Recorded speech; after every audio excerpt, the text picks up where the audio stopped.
tuonne päin kun katsoo, niin tuolla on avohakkuualue.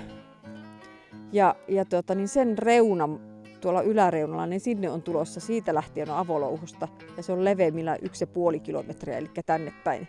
Tulee tänne asti näin se avolouhoksen alue. Ja sitten taas toiseen suuntaan, niin pituutta tulee 2,5 kilometriä. Nämä etäisyydet vähän hämääntyy tämmöisessä, kun sä oot korkealla, niin se aina hahmota. Mutta kuitenkin niin tuon avolouhoksen tuolta puolen ja sitten taas tuonne metsäraja tuonne eteenpäin, niin siihen tulee se Hannukaisen avolouhos. About this mining project, my final word is, or the conclusion of everything which I've been through, know about it. It's a crazy project. We can't have that mine in this area.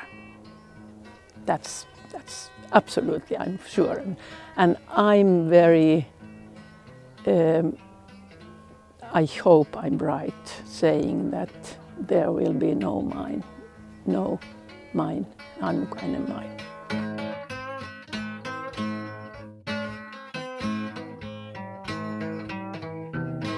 When we first came in, we had the idea that our impact would be to create or open up a dialogue between two sides of an art or a debate.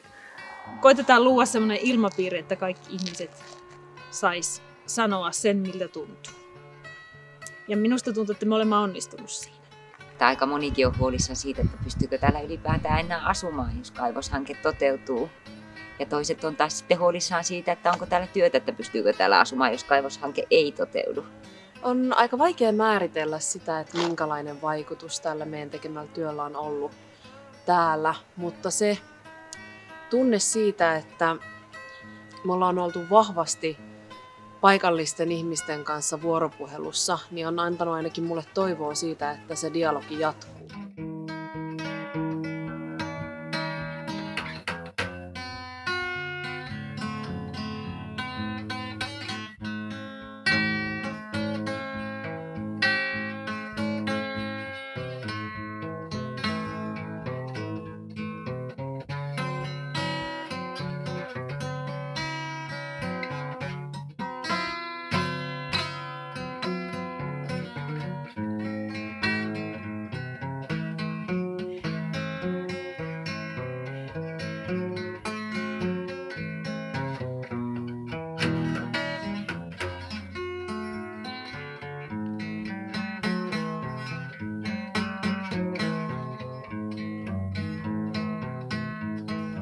Ja me suunniteltiin se veluvalli, ja jos katsotaan noita luontaisesti, miten siinä tuossa Hannukaisen kohdallakin nousee se maasto siihen, että kyllähän se ilman muuta se meluvalli, niin kyllähän se on maa-aineksesta tehdään ja näkyyhän se tietysti, mutta sillä autetaan se, että kyläläiset saa rauhassa asua, missä asuvat tällä hetkellä.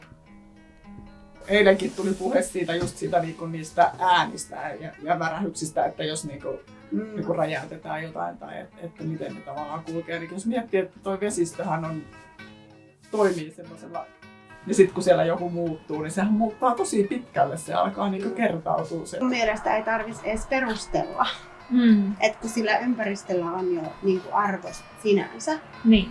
Ja että ei kaikkea tarvitse niinku riistää. Joo. Ja sitten kun se tuhoaa niin paljon, niin kuin meidän ihanan Saivojärven.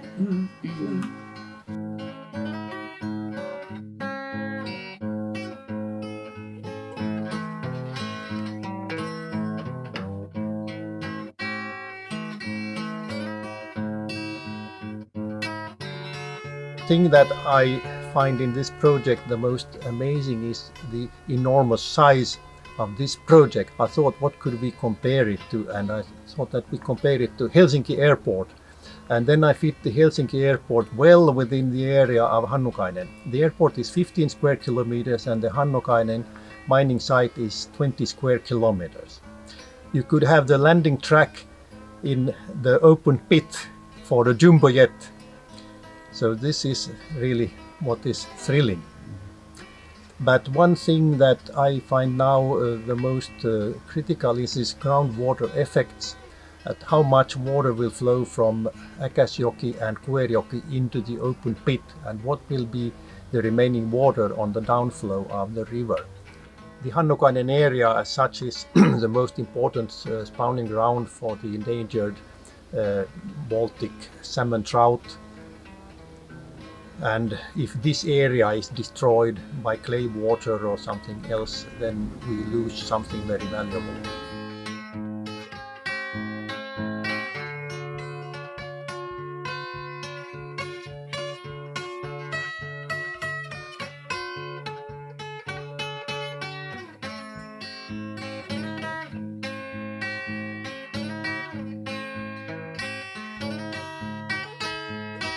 Ajatus, kun me oltiin siellä Kiuaskerolla, niin jollekin sitten totesinkin, että mun kunta on ehdottanut, että sitä Kiuaskerosta, kun muistatte, kun me oltiin sieltä katseltiin tänne päin, niin me nähtiin noita sivukivialueita sieltä. Niin mun kunta on ehdottanut, että jos sinne tekisi sellaisen luontopolun, jossa oikeasti esiteltäisiin tätä ympäristöä, kun sieltä pystyy näkemään joka suuntaan, näkee Kaunisaironia myöten, niin esiteltäisiin tätä seutua ja esiteltäisiin tätä meidänkin hanketta, pystyisi kattoon sieltä ja näkeen sen, että miten meillä lähtee rakentumaan se, niin sen pystyisi näkemään. Sieltä on 5 kilometriä matkaa tähän ja tästä on 10 kilometriä Ylläksille. Ja Ylläs näkyy kyllä joka paikka, mutta se on meillä ihan varma. Mutta se, että se meidän avolouhus se tulee, niin kuin te näette, niin tämä on tämmöinen laakso täällä välissä, mihin se on tulossa.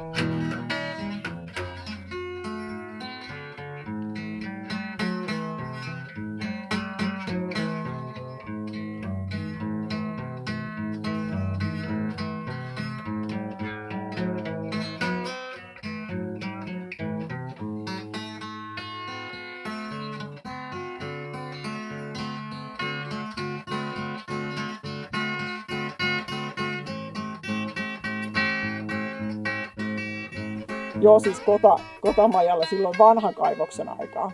Niin siellähän oli, siis lumen pintahan oli, niin kuin mä tunnen niitä ihmisiä, kylän vanhoja ihmisiä, jotka sanoo, että se oli punainen se lumen pinta. Eli jos miettii välimatkana vaan, että minkälaista, ja me ollaan tosi lähellä kyläläistä, me ollaan oikeasti huolestuneita siitä ihan niin kuin ilmastovaikutuksesta ja terveysvaikutuksista, että mitä sieltä niin kuin tulee. Sillä uutta tietoa, ja just niin kuin tuossa äsken puhuttiin teosta tehdessä, että ikään kuin vaikutukset siihen luontoon ja eri eläimiin, että toihan on ihan tärkeä asia, mitä kaikkia aiotaan tehdä. Sehän meitä huolestuttaa, että vaikka paljon tässä kaivoskeskustelussa on puhuttu just vaikutuksista matkailuun, mutta kyllähän suuri osa kyläläisistä kantaa huolta siitä, mitä vaikutuksia sillä on niin kuin ympäristöön. No, en voi puhua kuin omasta puolesta, mutta tietysti sillä lailla kylän hengessä, että kyllähän meillä kova huoli on ja sieltä varmaan porukka lähtee poiskin sitten, että kokee sen asian jotenkin, että ei pysty elämään.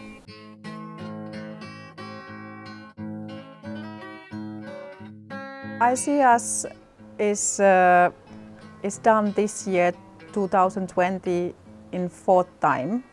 First time we did it 2017 in Raasepori in south of Finland, and also 18 and 19 was there in Raasepori in south of Finland. And it was very easy for me because it was my home village and my own area. But this year we decided to move it to north of Finland, to here in Näkäs-Lompolo. And for me to change these things here, of course this Corona has been affect a lot. It brings us a lot of stress and things has been not so easy.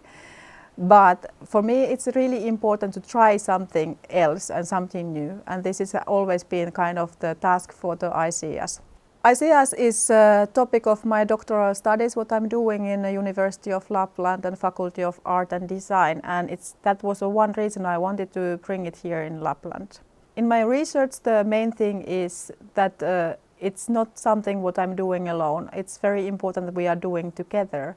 And it's like a shared knowledge, and it's ICEA is based with the conversational pieces. And all this is kind of creating more about what does it mean, this shared knowledge and doing together. And I'm so happy we are here, and I'm waiting so much to see how is our result to come.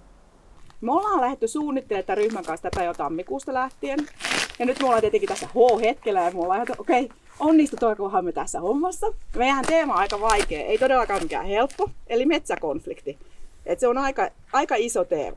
Mutta meistä on aika hienoa ollut, kun meillä on Ville täällä puhumassa asioista. Ja me ollaan itse asiassa meidän taiteilijat ollaan kanssa tosi paljon opittu tässä prosessin aikana. Nyt me toivotaan, että me pystytään jotenkin myös meidän oppimista niin jakamaan teille, mutta teillä on varmaan myös omia juttuja. Me toivotaan myös, että te pystytte jakamaan meille.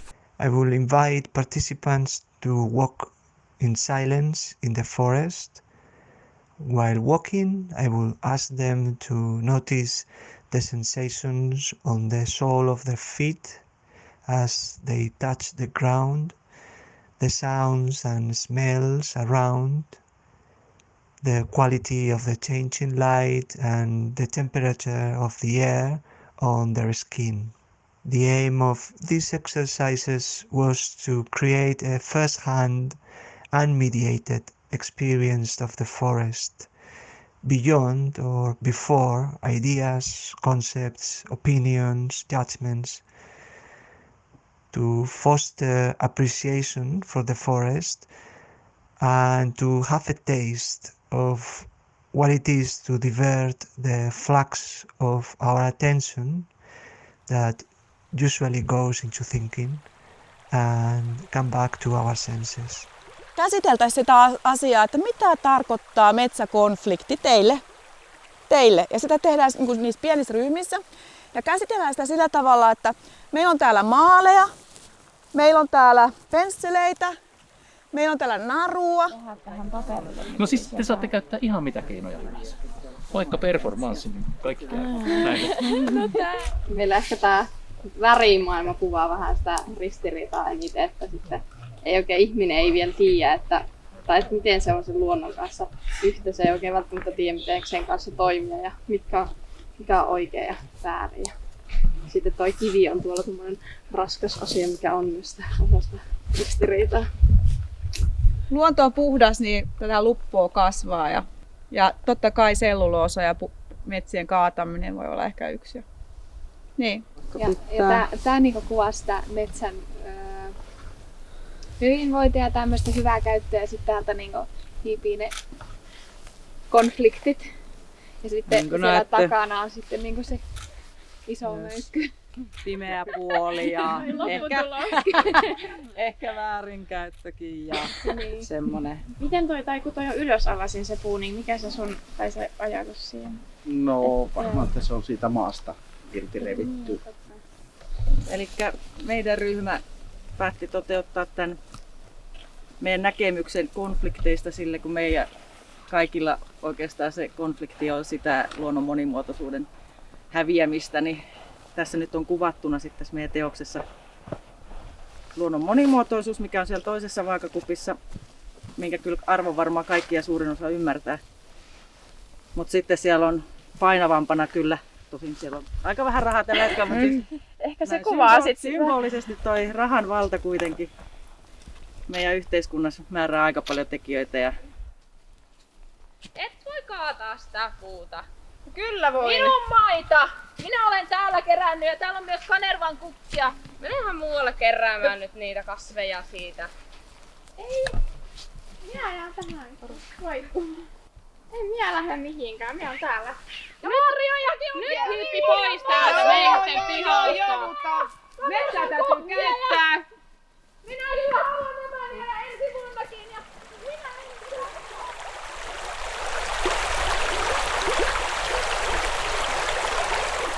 Että siis sanotaan näin, että jos me haluttaisiin maksimoida se puuntuotto, oltaisiin kiinnostuttu nyt siitä ekosysteemipalvelusta, niin juuri ehkä tuo sinun ajatus olisi ehkä sillä lailla, että annettaisiin nimenomaan kasvutilaa ja otettaisiin sitä alle jäävää kuolevaa pois ja jätettäisiin näitä isoja ja jätettäisiin sitten parhaita tämmöisiä nuorempia siementämään. Eli tehtäisiin tästä semmoinen niin kuin valmisteltaisiin tätä maata vähän harvemmaksi puustoa, että se siementäisi tätä uudestaan ja uusi metsä lähtisi siitä. Eli tässä on nyt sitten metsän kierto, se sykli, kun ajattelee, että se on nyt tässä vaiheessa. Eli tässä tavallaan synnytetään ja on synnytetty tietoisesti ihmisen toimesta uutta metsää. Verrattuna hyvin yksipuolinen. 1,5. Tai siis sanotaanko, että kun täällä lähinnä tämä mänty kasvaa ja tämä kenttäkerros täällä on aika ohut ja syöty. Mutta tämä metsä nyt tarjoaa sitten, kun ymmärretään tämä kehityskulku, tuusen ja koivun vuorottelu, mihin kuusi tulee, voidaan varmasti lähteä myöskin sitten ihan vaihtoehtoisena miettimään sitten näitä poimintahakkuutyyppisiä tai pienaukkohakkuutyyppisiä. Metsähallitus is a state-owned enterprise which manages the state-owned lands and waters in Finland, and we have here in Lapland 6 million hectares, and half of them are protection areas, and the other half is managed by forestry, but only half of that is in forestry use. The other half is peatlands and all that kind of things. Mulla on tässä kartta, missä näkyy nyt, meillä on tämmöisiä sinisinä pisteinä. On tämä, missä oli puhe, että käydään tutustumassa tähän poimintahakkuuseen. Tai sitten tehdään semmoista kasvushakkuuta, mikä on tämän tyylistä kasvushakkuuta, mutta tehdään niitä pieniä 0,3 hehtaaria aukkoja. Tavallaan niin jäljitellään sitä, mitä luontokin tekee. Myrsky kaataa, siinä tulee pieniä aukkoja, no taimettu itsestä, niin sillä tavalla sitä jollain tavalla pyritään jäljittämään tai matkimaan sitä, mitä luonto tekee. Mutta miten sitten, kun monet lajithan kuitenkin tarvitsee sitä vanhaa puustoa. Oravat on harvinaistunut Suomen metsissä, vaikka kaupungissa niitä piisaa. Ja myös niin kuin porot on menettänyt ne vanhat luppometsät, ja kun on hoidettu metsää tällä tavalla, että niitä on jäänyt liian vähän semmoista niin kuin vanhaa puustoa. Että kyllä minä pidän tätä, en pidä kuitenkaan kauhean kaikin puolin hyvänä tätä niin kuin metsänhoitomallia, mikä on. Siis on kartoitettu nämä luonnontilaiset vanhat metsät ja arvokkaat metsät, ja ne on kaikki suojeltu Lapissa.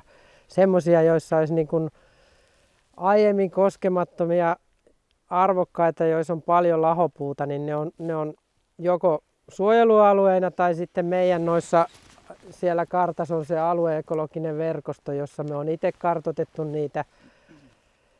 Ja sitä kautta on saatu niin kuin hyvinkin kattava semmoinen tavallaan, että vanhaa metsää säilyy varmasti Lapissa.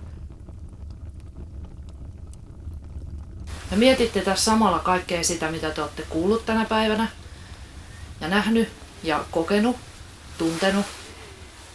Ja sitten siitä maalaatte ikään kuin kuvaa ja mieluummin sellaista, että se ei varsinaisesti esitä mitään, mutta mikään ei ole kiellettyä. Eli abstraktimpaan suuntaan.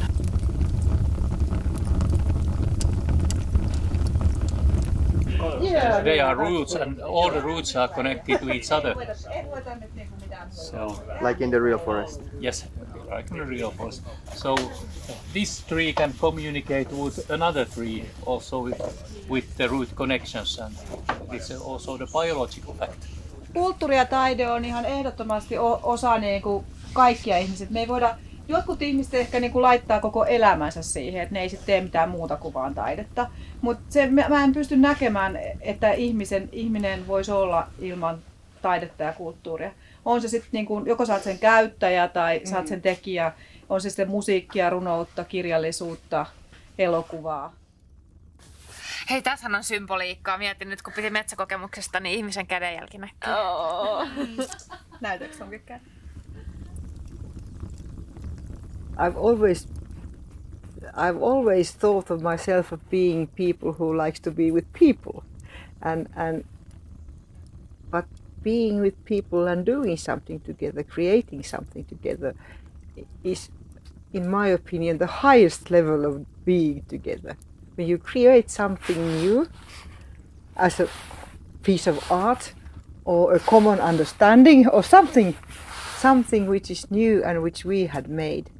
And every day I learn something new, and every day I realize that although I'm quite good, there's a lot of room for improvement. And this kind of work actually gives you a totally new perspective.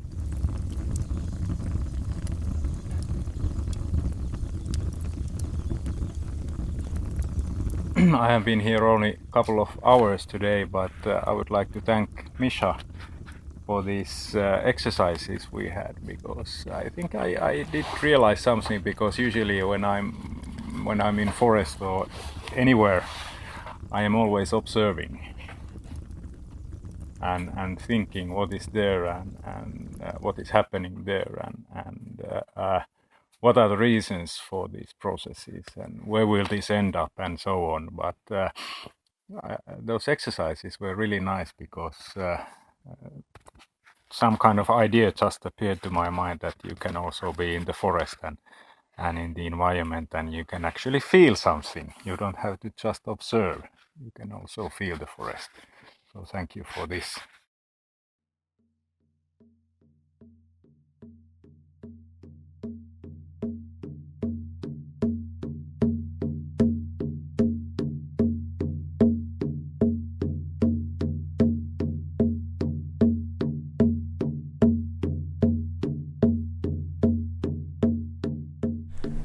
As I mentioned, quite often people want to spend time in the forest because of the noise, the external world, the sensitivity that's there when you're really very open, and so people come looking for ways to try and comfort and soothe themselves in a healthy way.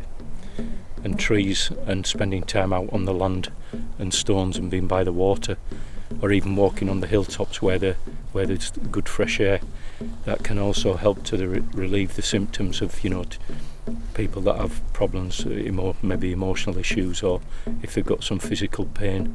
Trees are very good. We're going to practice some of that today, asking trees to help to take the pain down. If anybody's got any aches and pains, let's see how we get on with it, see if they're open to it. So, okay, so let's continue to walk on a little bit further.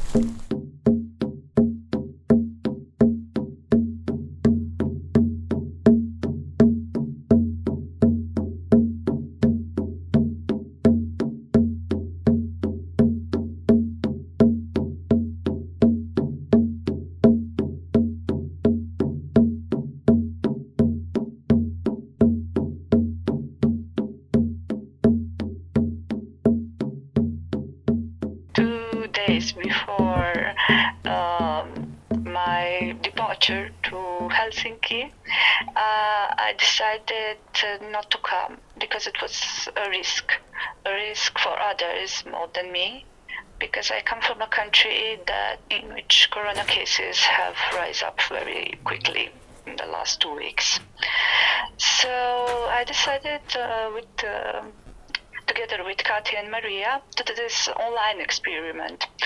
I think we are probably one of the few art symposiums that are hybrid, and they are with one participant that is joining online.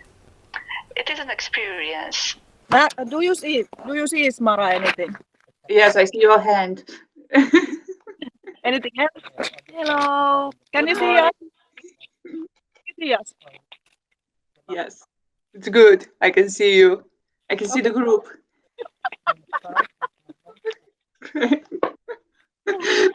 Hi. I'm happy because I had the possibility to be in the workshop, to interact also with the participants, to talk with them. And I had this great opportunity to have Francis as a colleague of my team that shared a lot of knowledge about trees and healing processes.